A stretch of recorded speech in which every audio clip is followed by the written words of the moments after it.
Okay, what we have seen yesterday in terms of mapping design to code is that whatever you have decided in designing part, how many UML diagram you have made for your application, now it's time to convert and take those UML diagram at basic okay उसको आप base रख के चलोगे उन particular UML diagrams को और उनको base रखकर आप क्या करोगे you will try to convert those into the coding part क्योंकि हमने डिजाइन क्यों बनाया था हमारे कोड को सिंपल करने के लिए तो यदि हम कोडिंग पार्ट कर रहे हैं तो डेफिनेटली कोडिंग पार्ट में हम बेस किसको बनाएंगे हमारे डिजाइन पार्ट को ताकि जो हमारा डिजाइन पार्ट है उसको देखते हुए ही हम कोड करें ताकि जो हमने सोचा था उसके अकॉर्डिंग जो है हमारी एप्लीकेशन फाइनल बन जाएगी राइट तो mapping design to code is an अब मतलब आप कहाँ पर करोगे इसको हाउ यू विल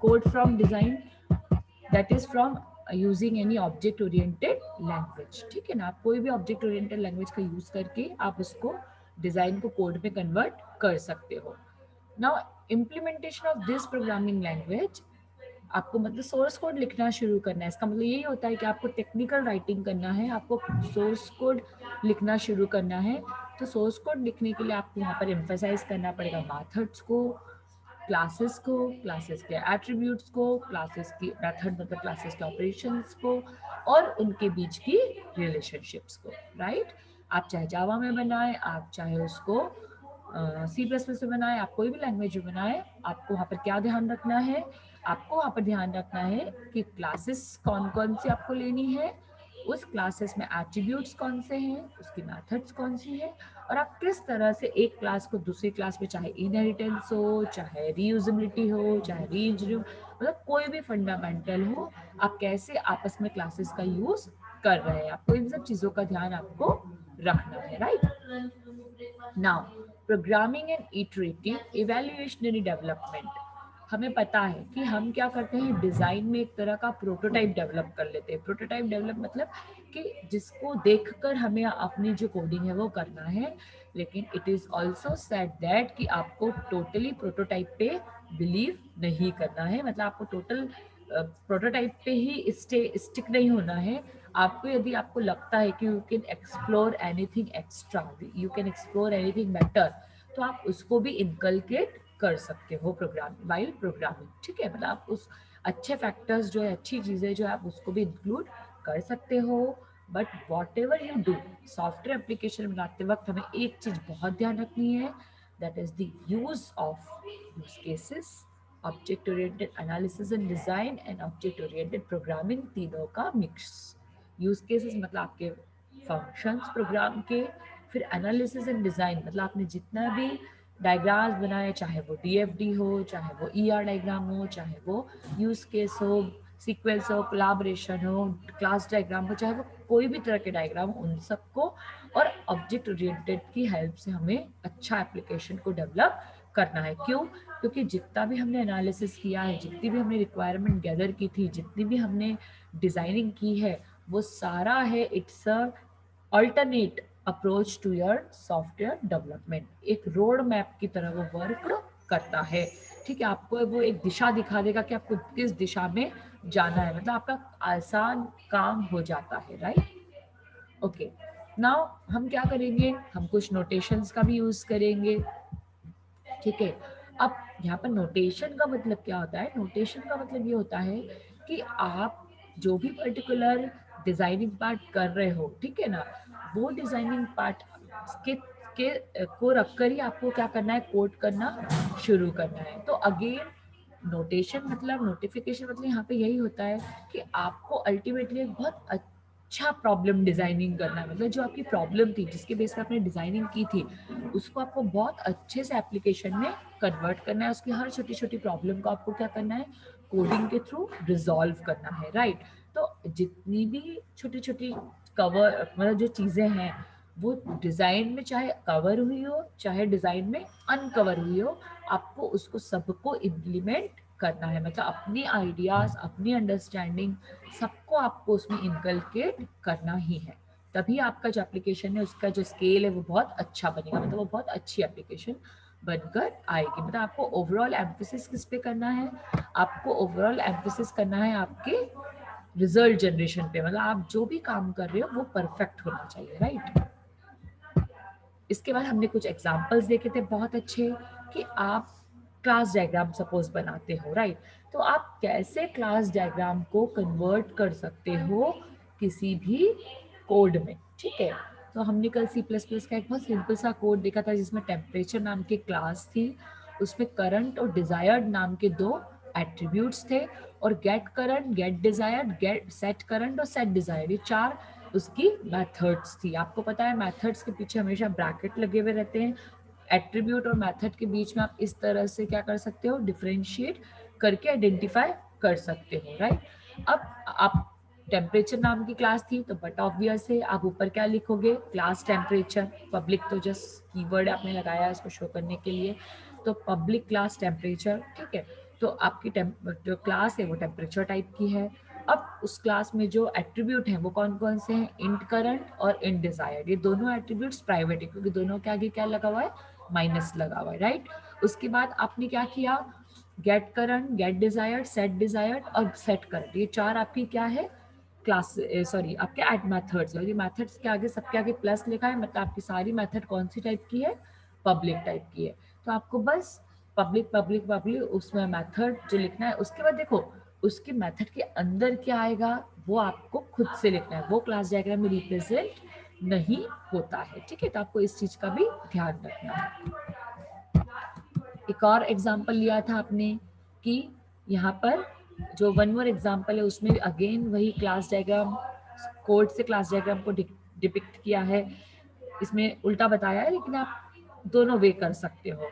नाउ यहाँ पर दो क्लासेस है, सेल्स लाइन आइटम और प्रोडक्ट स्पेसिफिकेशन, और यहाँ पर सेल्स लाइन आइटम और प्रोडक्ट स्पेसिफिकेशन के जो बीच की रिलेशनशिप वो मेनी टू वन है, ठीक है। कि हर जो सेल्स आइटम है हर सेल्स आइटम का इंडिविजुअली स्पेसिफिकेशन होगा, मतलब जितने भी आइटम्स आप प्रोडक्ट सेल कर रहे हो हर प्रोडक्ट का एक इंडिविजुअल स्पेसिफिकेशन होगा, उसका इंडिविजुअल डिस्क्रिप्शन होगा, उसका इंडिविजुअल प्राइस होगी, उसकी इंडिविजुअल आइटम होगी, हर उसका अलग रहेगा, राइट। और जो सेल्स आइटम में हम ये देखेंगे कि क्वांटिटी कितनी है और उसका मतलब मेथड लगाएंगे गेट सब टोटल, राइट। तो आपको यहाँ पर क्या करना है, अब इसका जो प्रोग्राम है वो दो तरीके से आप लिख सकते हो, कैसे दो तरीके से लिख सकते हो कि पहले आपने बनाया public class sale line item और आपने दूसरी क्लास बनाई पब्लिक क्लास प्रोडक्ट स्पेसिफिकेशन, मतलब क्लास ए क्लास बी, दोनों इस तरह से दो अलग अलग क्लास आप बना सकते हो। और जो क्लास के बीच की जो रिलेशनशिप है उससे आप उसको यूज कर सकते हो कि ये सेल्स लाइन आइटम और प्रोडक्ट स्पेसिफिकेशन जो क्लास है how they will related to each other, वो कैसे रिलेट होगी, ठीक है। अब इसमें आपको बेस क्लास और आपकी जो सब क्लास है वो भी आइडेंटिफाई हो जाएगी आसानी से, तो क्लास ए किसको बनाना है, क्लास बी किसको बनाना है, ये भी आपको आसानी से समझ में आ जाएगा। अब कोड इसका देखें हम, तो कोडिंग में क्या लिखा है अपने, पहले सेल्स लाइन आइटम क्लास लिखी, उसमें क्वांटिटी जो है उसका प्राइवेट, इसमें लिखा नहीं है माइनस साइन, लेकिन जो क्वांटिटी है वो उसका प्राइवेट एट्रीब्यूट है, राइट। तो आपने प्राइवेट लिख दिया इंट क्वांटिटी, उसका इंटीजर रिटर्न टाइप हो गया। फिर आपने क्या किया, पब्लिक सेल्स लाइन आइटम, ये आपका अगेन यहाँ पर कोई बता सकता है कि क्या हो रहा है, आपने ब्रैकेट के अंदर लिखा है प्रोडक्ट स्पेसिफिकेशन स्पेक, ठीक है, स्पेक उसका वो है, मैं नहीं बताऊंगी क्या है, कॉमा इंट क्वांटिटी, कोई बता सकता है कि ये इस लाइन का मतलब क्या है, public sales line item product specification SPC comma int quantity, इसमें वो क्या बताना चाहता है, एनीवन। यदि आपने C++ थोड़ा बहुत भी पढ़ा हो तो ये लाइन क्या डिनोट करती है, कोई बता सकता है, नोबडी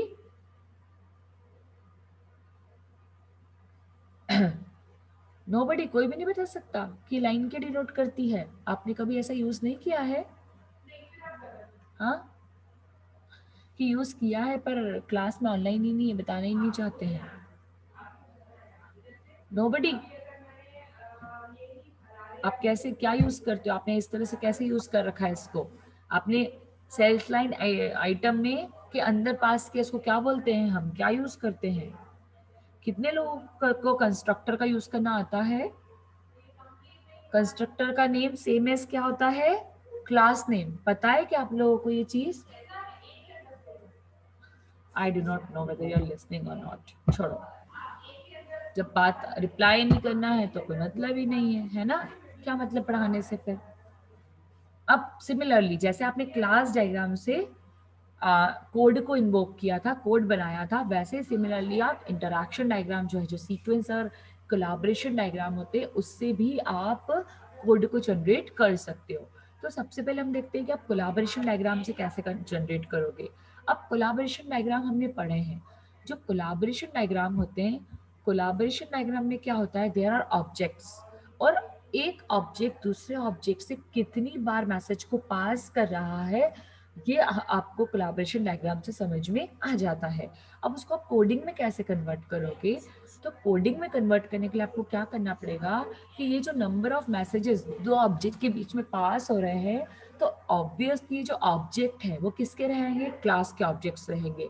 तो आपको क्या करना है, जब आप उसको कोड बनाओगे, तो सपोज क्लास ए है, क्लास बी है, तो क्लास ए क्लास बी में आपको ऑब्जेक्ट डिफाइन करने हैं, और वो जो ऑब्जेक्ट हैं वो फंक्शंस के बीच में आपस में क्या करेंगे, they will relate to each other in order to relate to classes. दो क्लासेस के बीच में जो रिलेशनशिप रिप्रेजेंट करने के लिए, क्योंकि आपको पता है यदि मैं पूछूं कि आपको व्हाट आर दी ऑब्जेक्ट्स, तो objects are behave as an agent which pass the data from one function to another और वन क्लास टू अनदर। वो एक एजेंट की तरह बिहेव करते हैं, ठीक है, ये तो हमें पता ही ऑलरेडी ना। अगेन अब ये एक और एग्जांपल है कि आपने कैसे मेथड को क्रिएट की इंटरैक्शन डायग्राम से।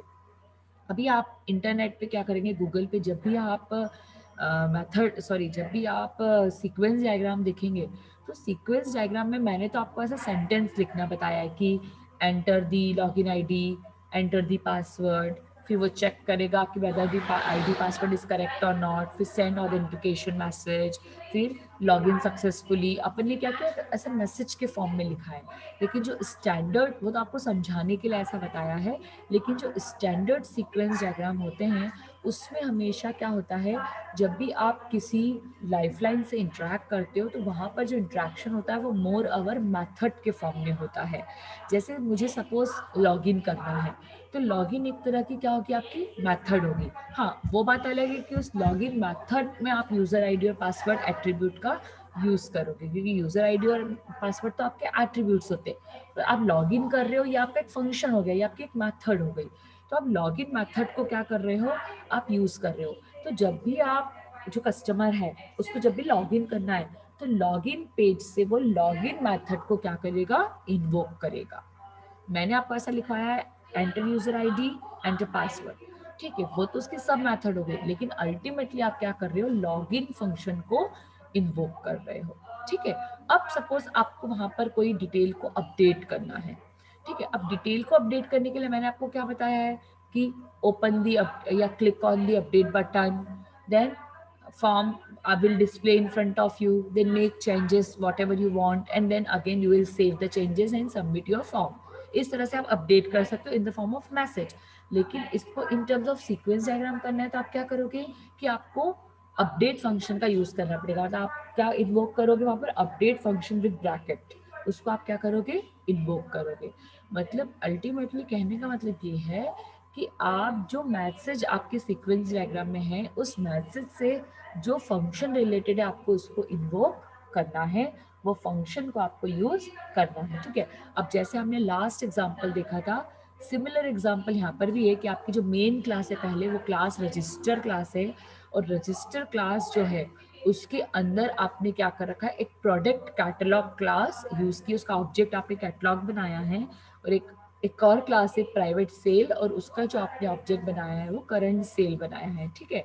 अब जो आपकी जो रजिस्टर क्लास है वो इन दोनों क्लासेस को यूज कर सकती है, प्रोडक्ट कैटलॉग को यूज कर सकती है और सेल को भी यूज कर सकती है। और रजिस्टर क्लास के अपने अलग फंक्शन है, that is end sale, and enter item, make new sale और मेक पेमेंट। ठीक है, ये इसके अपने हैं। तो इस तरह से आप जो डायग्राम है उसको बना सकते हो। देखो, अब जो कैटलॉग है और जो करंट सेल है वो आपके एरो के ऊपर लिखा है। क्यों? क्योंकि दिस आर दी ऑब्जेक्ट जो आप जो रजिस्टर क्लास को इंटरैक्ट करवा रहे हैं प्रोडक्ट क्लास से और सेल क्लास से। आया समझ में? मतलब इंटरेक्शन में कौन हेल्प कर रहा है आपके, कैटलॉग और करंट सेल जो उसके ऑब्जेक्ट्स है। आपको ऑब्जेक्ट बनाना आता है, हमेशा अपन मेन फंक्शन में बनाते हैं ऑब्जेक्ट कि इंट मेन आपने लिखा, फिर आप क्या करोगे, यदि आपकी क्लास ए है तो बिग ए लिखते हैं और स्मॉल ए लिखते हैं, क्योंकि बिग ए क्लास का नाम होता है और स्मॉल ए उसकी ऑब्जेक्ट का नाम होता है। ठीक है ना, अभी मैं आपको ऑलरेडी फर्स्ट यूनिट में इसके एग्जाम्पल बहुत अच्छे से बता चुकी हूँ।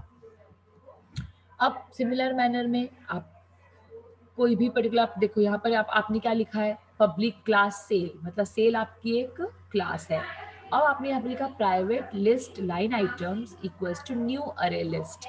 अब आपको पता है ना कि लाइन आइटम्स, लाइन आइटम क्या है, note that the line item attribute is declared in terms of इस इंटरफेस। मतलब आपने अल्टीमेटली यहाँ पर क्या किया है कि इंटरफेस के फॉर्म में जो ऑब्जेक्ट है वो क्या कर रहा है, इंटरेक्शन करवा रहा है। मैंने अभी आपको बताया कि जो ऑब्जेक्ट है वही तो मेन होता है इंटरेक्शन डायग्राम में, जो रोल प्ले करता है, जो आपस में क्लासेस को और ऑब्जेक्ट को इंटरेक्ट करवाता है। ठीक है, तो वो एज एन इंटरफेस जो है वो यूज कर रहा है। और जो हमारा न्यू ऑपरेटर रहता है, आपको ये भी पता है कि जो न्यू ऑपरेटर रहता है वो न्यू ऑब्जेक्ट को क्रिएट करने के लिए हम क्या करते हैं, यूज करते हैं। ठीक है, तो इस तरह से आप क्या कर सकते हो, आपका जो लाइन आइटम है, देखो लाइन आइटम यहाँ पर जैसे सेल है और सेल लाइन आइटम है, तो इसके बीच की जो रिलेशनशिप है उसमें आपने लाइन आइटम वर्ड का यूज किया है, क्योंकि लाइन आइटम ही एक ऑब्जेक्ट है आपका जो इंटरफेस जैसे वर्क करेगा सेल और सेल्स लाइन आइटम के बीच में। ठीक है, बाकी इस कंप्लीट लिखा है, इस कंप्लीट मतलब बुलियन, बुलियन रिटर्न टाइप मतलब इसका आंसर हमेशा यस और नो के फॉर्म में आएगा। बुलियन रिटर्न टाइप आप समझते होंगे। फिर टाइम, टाइम आपको एंटर करना है कि सेल किस टाइम पे हुआ है, तो वो डेट एंड टाइम जो है आपका वो रिटर्न टाइप उसका रहेगा। फिर become complete, make line item, make payment, get total, ये सारा आपके क्या होगा, सेल आइटम के, सॉरी सेल क्लास के आपके मेथड्स हो गए, राइट। और सेल लाइन आइटम तो हम ऑलरेडी पढ़ चुके। तो इस तरह से आप को कोई न्यू ऑब्जेक्ट को क्रिएट करना है जावा में तो ये ऑप्शन है। ठीक है, और यदि आपको सी प्लस प्लस पे करना है तो आप क्लास का नाम लिखोगे और ऑब्जेक्ट का नाम लिखा के सेमीकोलन लगा दोगे और उस ऑब्जेक्ट का नाम फिर आप यूज फर्दर कर सकते हो। ठीक है, now summary of mapping design to code. There is a translation process, एक तरह की ये क्या है, ट्रांसलेशन प्रोसेस है, from UML class diagram to class definitions. सबसे अच्छा ये आपको एग्जाम्पल दिया हुआ है कि हम क्या कर रहे हैं, हमने डिजाइन पार्ट में यूएमएल क्लास डायग्राम्स बनाए थे और अब उस क्लास डायग्राम को हम क्लास की डेफिनेशन में कन्वर्ट कर रहे हैं। क्योंकि हम करते हैं ना हमारे सी प्लस प्लस में या जावा में, जब हम इम्प्लीमेंटेशन करते तो हम यही करते हैं कि क्लास को डिक्लेयर करते क्लास ए और कर्ली ब्रेसेस लगा के क्लास की डेफिनेशन दे देते हैं कि वो क्लास क्या करने वाली है। ठीक है, from interaction diagram to method bodies. अब मैथड की बॉडी कैसे होगी, मतलब आपको अपडेट फंक्शन यूज करना है, आपको लॉग इन फंक्शन यूज करना है, आपको उसमें कौन सा एट्रीब्यूट पास करना है। जैसे मैंने लिखा enter log in I D, sorry enter user I D, तो आप जब यूजर आईडी को एंटर करेगा वो यूजर, तो वो एक तरह का मेथड के अंदर का बॉडी हो गया। फिर मैंने पासवर्ड को एंटर किया तो वो लॉगिन मेथड के अंदर की बॉडी हो गई। ठीक है ना, तो इस तरह से आप आपने ऐड फंक्शन यूज किया, तो आप ए की वैल्यू डाल रहे हो, बी की वैल्यू डाल रहे हो, सी की वैल्यू डाल रहे हो और डी को फाइनली कैलकुलेट कर रहे हो, तो ये ऐड फंक्शन की बॉडी हो गई। आया आपको समझ में कि कैसे इंट्रैक्शन डायग्राम से आप उसको निकाल सकते हैं। There is still lots of room मतलब space for creativity, evaluation and exploration during programming work. मतलब आप जितना भी डिजाइन डायग्राम को एज अ बेस रखकर, आप कितना भी डिजाइन डायग्राम को एज अ बेस रखकर आप उसको एप्लीकेशन बनाने में, डेवलपमेंट करने में आप यूज में ले लो, लेकिन उसके बाद भी बहुत सारी क्रिएटिविटी, बहुत सारा इवैल्यूएशन, बहुत सारा एक्सप्लोरेशन प्रोग्रामर को अपने दिमाग से लगाना पड़ेगा वाइल प्रोग्रामिंग। आई बात समझ में, आप कितनी भी चीजें कर लो, आपको रन टाइम पर अपनी चीजें उसमें ऐड ऑन करनी पड़ेगी। ठीक है, तो that's all for mapping of design to code. Internet पे आप देखेंगे बहुत सारे ऐसे डायग्राम जो है वो अवेलेबल हैं जिससे आप कोड को जनरेट कर रहे हो with the help of class and sequence diagram. तो आप ऐसे कुछ एग्जाम्पल्स को और लर्न आउट करोगे जैसे मैंने आपको क्लास में बताया है, तो things will be very easy for you. आप इसको आराम से कर सकते हो। आ रही है आपको बात समझ में? कर पाएंगे? समझ में आ रहा है आपको? खुद से करने की थोड़ी सी प्रैक्टिस करेंगे, आपको समझ में आएगा, इतना भी टफ नहीं है। ओके,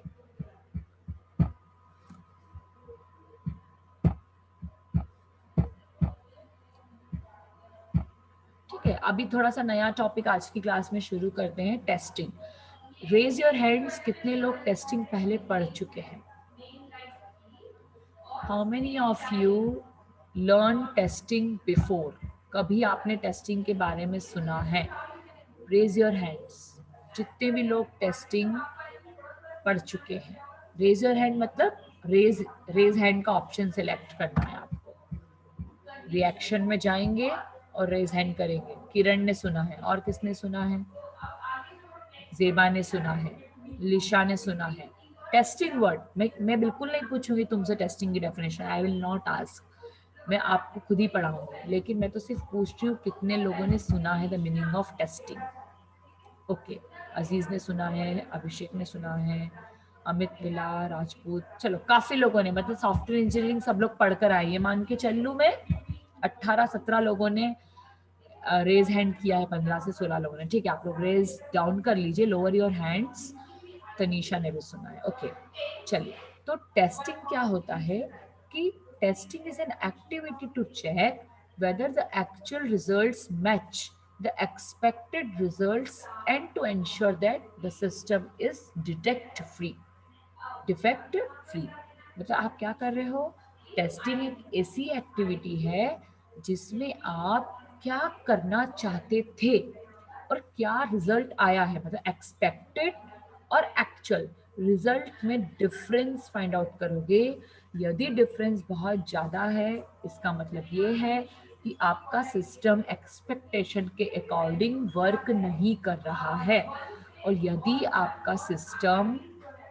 यदि उसमें डिफरेंस जो है एक्सपेक्टेड और एक्चुअल में कम है, सपोज एक्सपेक्टेड थे 50 मार्क्स और आ गए 48 मार्क्स, मतलब ठीक है, कहीं ना कहीं मैडम ने एक दो मिस्टेक तो निकाल ली होगी, फिर भी अप्रोप्रिएट आए, मतलब ज़्यादा मेरे पेपर में प्रॉब्लम नहीं थी। बट एक्सपेक्टेड थे 45 मार्क्स, आ गए 25 मार्क्स, मतलब कहीं ना कहीं आपकी एक्सपेक्टेशन फुलफिल नहीं हुई है। तो दैट इज आप, यदि आप दोनों के बीच का डिफरेंस यदि मैच हो रहा है, मतलब डिफरेंस यदि कम है, मतलब आपने जो सोचा था वैसा ही आया है, राइट, तो इसका मतलब ये है कि आपका जो एप्लीकेशन बनकर निकला है वो डिफेक्ट फ्री है, उसमें एरर नहीं है।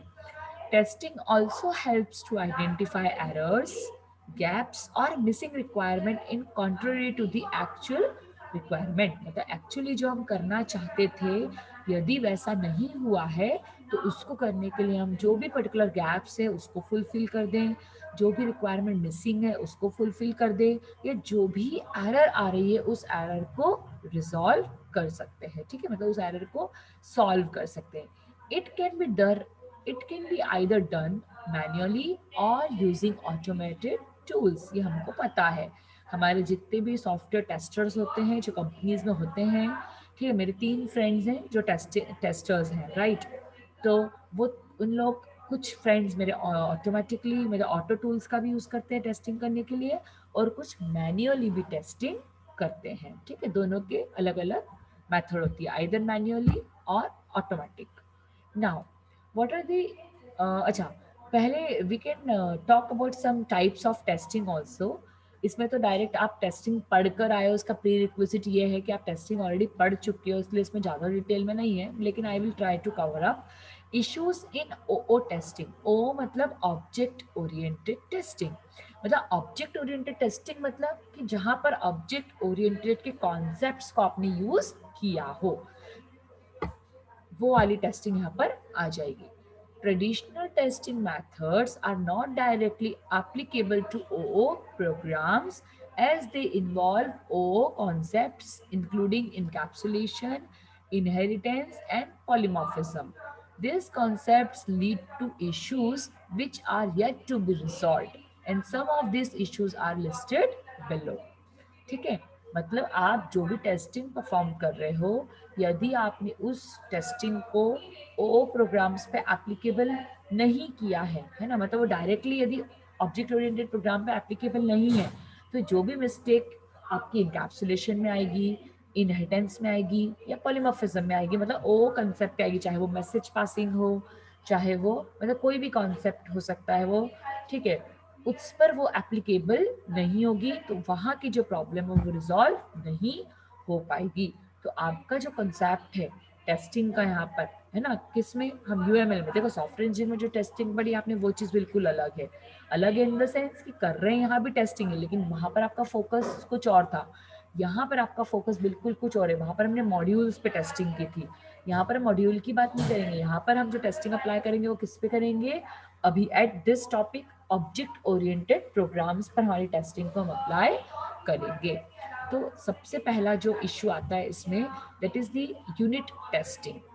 अब आप यूनिट टेस्टिंग ऑलरेडी पढ़कर आए हो, ठीक है, मैं आपसे जस्ट पूछना चाहती हूँ, कोई भी यदि बताना चाहता हो कि what do you mean by unit, unit का मतलब क्या होता है, एनीवन? यूनिट मतलब you can say individual single smallest part of a program. याद रखना, यूनिट मतलब single individual smallest part of the program, सबसे छोटा पार्ट होता है ये प्रोग्राम का, और बहुत स्मॉल होता है, और ये अपना सेल्फ होता है, right? Now the class is the class is natural unit for unit test case design. मतलब आप, यदि मैं एक प्रोग्राम की बात करूं, उस प्रोग्राम में नंबर ऑफ क्लासेस है, तो हर एक क्लास को हम एक यूनिट बोलेंगे, ठीक है? मतलब क्लास ए एक यूनिट हो गई, क्लास बी एक यूनिट हो गई, क्लास सी एक यूनिट हो गई, ऐसे हर क्लासेस इंडिविजुअली क्या हो गई, यूनिट हो गई। The methods are meaningless apart from their class, ठीक है? अब जो मेथड है आपकी, ठीक है, हो सकता है वो जो क्लास से रिलेटेड नहीं हो, वो थोड़ी सी उससे अलग हो। कैसे, अभी आपको एक एग्जांपल से इसको बताऊंगी। Then testing a class instance an object can validate a class in isolation. मतलब यहाँ पर आपकी बात आ गई कोहेजन और कपलिंग की। यदि आपका जो क्लास है उसमें यदि इनहेरिटेंस का आपने यूज किया है, आपकी क्लास में यदि आपने इनहेरिटेंस को इम्प्लीमेंट किया है, तो उस केस में यदि आपने इनहेरिटेंस को यदि इम्प्लीमेंट किया है, तो वहां पर आपको दोनों क्लासेस के बीच की जो कम्युनिकेशन हो रहा है, जो ऑब्जेक्ट के थ्रू वैलिडेशन हो रहा है, उसको आपको चेक करना पड़ेगा। मतलब उसकी मेथड जो है वो क्लास की है, सॉरी, ऑब्जेक्ट की हेल्प से प्रॉपरली पैरामीटर को पास कर रही है या नहीं, या उसको यूज कर पा रही है कि नहीं, ये आपको बिल्कुल चेक करना पड़ेगा। क्योंकि कई बार होता है ना कि हम इनहेरिटेंस का यूज करते हैं, लेकिन जब हम आउटपुट निकालते हैं तो हमारा आउटपुट आता नहीं है, क्योंकि कहीं ना कहीं वहां पर हमने सिंटेक्स या लॉजिकल मतलब सिमेंटिक एरर्स वहां पर कर रखी है। तो उसी को हमें क्या करना है, यहाँ पर टेस्टिंग करनी है। When individually validated classes are used to create more complex classes in an application system, the entire subsystem must be tested as whole before it can be considered to be validated. अब आपकी यहाँ पर आगे कौन सी testing, integration testing. हमने पढ़ा है सब कुछ, सॉफ्टवेयर इंजीनियरिंग हम पढ़ चुके हैं। यूनिट टेस्टिंग मतलब क्लासेस, इंडिविजुअल क्लास को टेस्ट करेंगे कि वो पर्टिकुलर क्लास सही है या नहीं, फिर उसमें जो मेथड यूज हुई है वो मीनिंगफुल है या नहीं, कोई मीनिंगलेस मेथड तो नहीं आपने यूज कर रखा है, ठीक है ना? आपको सब कुछ चेक करना है किसमें, यूनिट वाइज। अब आप एक क्लास को दूसरी क्लास से जोड़ोगे with the help of object, तो आपको इंटीग्रेशन टेस्टिंग, क्योंकि फाइनली आपको तो एक सिंगल प्रोडक्ट बनाना है, हम इंडिविजुअल प्रोडक्ट पे तो डिपेंड होते नहीं है। तो आप जो सिंगल प्रोडक्ट बनाओगे, आपका वो जो सिंगल प्रोडक्ट आपका होता है, वो आपका जो रहेगा, वो जो सिंगल प्रोडक्ट रहेगा, उसको आपको सिंगल बनाने के लिए आपको यूनिट वाले को क्या करना पड़ेगा, कंबाइन करना पड़ेगा। आपको याद हो, मुझे तो अच्छी तरीके से याद है क्योंकि मैंने पढ़ा भी है और सॉफ्टवेयर इंजीनियर पढ़ाया भी है कि यूनिट टेस्टिंग में आप क्या करते हो, यूनिट आपके मॉड्यूल्स होते हैं जिसको आप स्टब्स बोलते हो, ठीक है? फिर उन स्टब्स को ड्राइवर्स रन करते हैं और वो ड्राइवर फर्दर उसको मॉड्यूल में कन्वर्ट कर देते हैं, और ये बॉटम टू टॉप अप्रोच होती है। मुझे ये भी अच्छी तरह से याद है, bottom to top approach. Bottom मतलब छोटे छोटे यूनिट, उसको इंटीग्रेट करके drivers, and then driver integrate होके मतलब बनाते हैं आपका कंप्लीट प्रोजेक्ट। तो ये आपकी बॉटम टू टॉप अप्रोच हो गई। तो वही चीज यहाँ पर आपको करनी है, राइट? नाउ तो पहला फैक्टर आपका जो हो गया, जो जहां पर आपको ध्यान देना है, फोकस करना है, वो क्या हो गया, यूनिट टेस्टिंग हो गया कि आपको हर यूनिट टेस्टिंग को टेस्ट करना है ऑब्जेक्ट ओरिएंटेड, मतलब हर क्लास जो है जिसको आपने यूनिट माना है उसको आपको करना है। देन इम्प्लीकेशन ऑफ इनकैप्सुलेशन, मतलब अब आप किस पे आ गए, इनकैप्सुलेशन पे आ गए। अब इनकैप्सुलेशन का मतलब क्या होता है, कौन बताएगा। Encapsulation, there are two terms, एक होती है इनकैप्सुलेशन और एक होता है एब्स्ट्रैक्शन। एब्स्ट्रैक्शन में आप डिटेल को हाइड करते हो, लेकिन इनकैप्सुलेशन में क्या करते हो, आप एट्रीब्यूट्स और ऑपरेशन को बाइंड अप करते हो, ठीक है ना, जहाँ पर आप बाइंडिंग अप ऑफ करते हो। तो यहाँ पर आपको उसी चीज को ध्यान रखना है कि आपकी जो बाइंडिंग है, वो बाइंडिंग जो है वो परफेक्ट हो रही है या नहीं हो रही है। Encapsulation of attribute and methods in a class may create obstacles while testing. As methods are invoked through an object. अभी आपको बताया कि मेथड हमेशा किसके थ्रू इन्वोक होती है, ऑब्जेक्ट के through of corresponding class. Testing cannot be accomplished without object. आपको ऑब्जेक्ट को बिल्कुल भी, आपका ऑब्जेक्ट का जो मेन रोल है आप उसको बिल्कुल भी स्किप नहीं कर सकते। ऑब्जेक्ट के थ्रू ही आप चेक करोगे कि आपकी जो मेथड है वो प्रॉपरली एक्सेप्ट हो रही है नहीं, वो पास हो रही है नहीं, उसके फंक्शन दूसरी क्लास में यूज हो पा रहे हैं या नहीं हो पा रहे हैं। क्लियर है। In addition, the state of an object at the time of invocation method affects its behavior.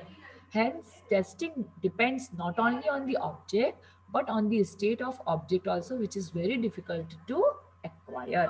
मतलब आपको यहाँ पर जब भी आप ऑब्जेक्ट के थ्रू मेथड को कॉल करेंगे तो आपको ऑब्जेक्ट के स्टेट को भी समझना पड़ेगा कि ऑब्जेक्ट का स्टेट किस टाइप का है, whether that particular object will able to extract the method from other class or not, वहां से वो अदर क्लासेस को यूज कर पा रहे हैं या नहीं कर पा रहे हैं, क्योंकि हर ऑब्जेक्ट का जो है आप उसको यूज तो करते हो एज एन एजेंट, और वो कितने अच्छे से वर्क कर रहा है कि नहीं आपको ये भी टेस्टिंग के टाइम पे चेक करना है। इसी को तो हम टेस्टिंग बोलते हैं कि हमारा जो प्रोडक्ट है वो एरर फ्री होना चाहिए, इसी को तो अल्टीमेटली हम टेस्टिंग बोलते हैं। ठीक है, अब कल की क्लास में हम नेक्स्ट इम्प्लीकेशंस ले लेंगे। इनहेरिटेंस पढ़ना है, जेनरिसिटी पढ़ना है, पॉली, मतलब जो भी सी ओ टेस्टिंग की हम यहाँ पर बात कर रहे हैं, तो ओ टेस्टिंग में जितने भी फीचर्स है ऑब्जेक्ट ओरिएंटेड के, उन पे सबको हमको ध्यान देना है।